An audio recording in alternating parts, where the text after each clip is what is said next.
Welcome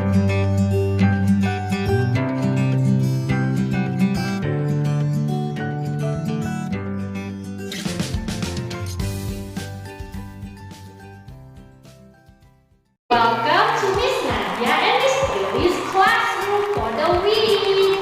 This week we're going to be learning about trees.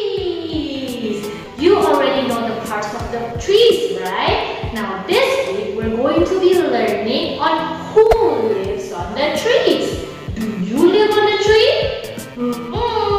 We're going to hear a story about somebody who climbed up a very tall beanstalk and found some gold. Do you know the story? That's right, it's Jack and the Beanstalk. And also, there are birds who like to go to the trees. So we are going to be making a bird feeder so that when the bird goes to your trees, they can eat some food. My back hurts. I think I haven't stretched out for a while. That's what happens if you don't stretch your body in the morning. That's why before you study every morning, we need to do some stretch to the right, to the left.